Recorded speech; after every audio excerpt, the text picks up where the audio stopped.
Bom dia, Paulo Gastal Neto e os nossos amigos da Rádio Universidade. Durante esse final de semana, a União Africana de Nações completou 50 anos. A organização, composta por 54 nações africanas, celebrou a data em Addis Abeba, a sua sede e a capital da Etiópia. E a regra dita que os anfitriões ofereçam o bolo da festa. Nesse caso, entretanto, a história foi bem diferente.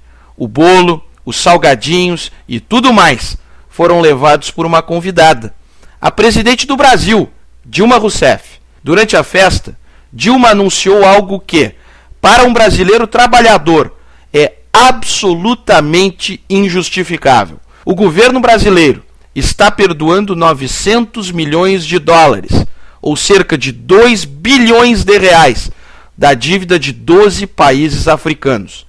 A dívida é resultante, na maioria dos casos, de empréstimos feitos nos anos 70.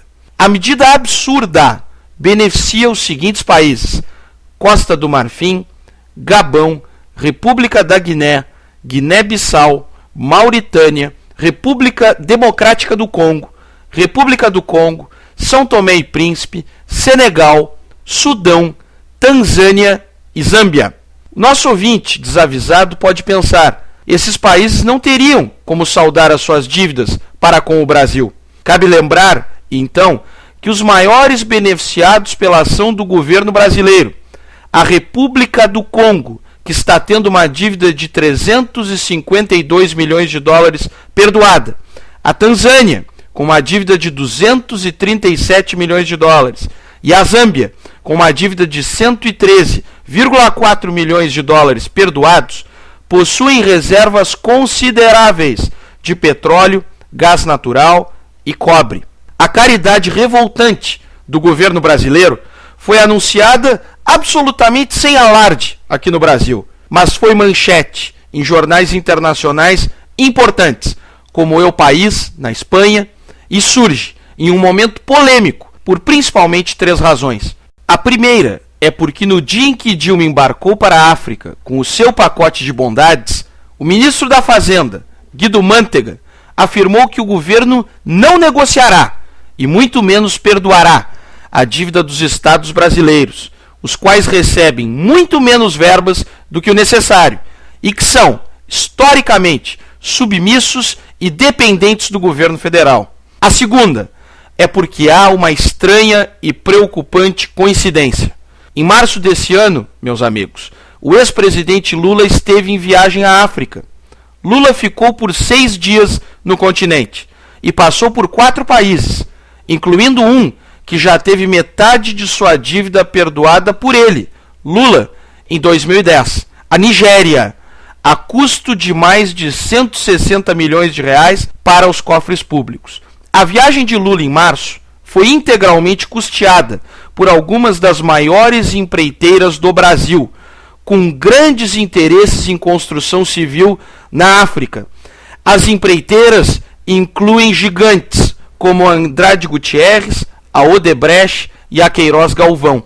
A informação de que a viagem de Lula, com o objetivo declarado de dar 2 palestras, fora paga pelas empreiteiras, foi publicada pelo jornal O Globo e confirmada pelo Instituto Lula, que, no entanto, não informou os valores pagos, sob a alegação de que são dados reservados. No mercado, estima-se que cada palestra de Lula custe 200 mil reais.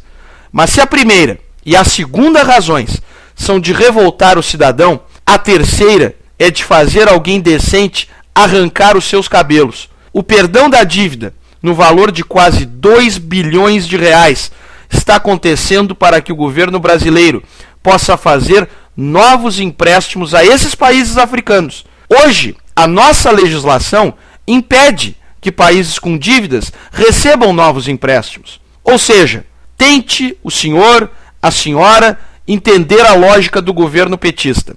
Os países africanos devem ao Brasil há mais de 20 anos.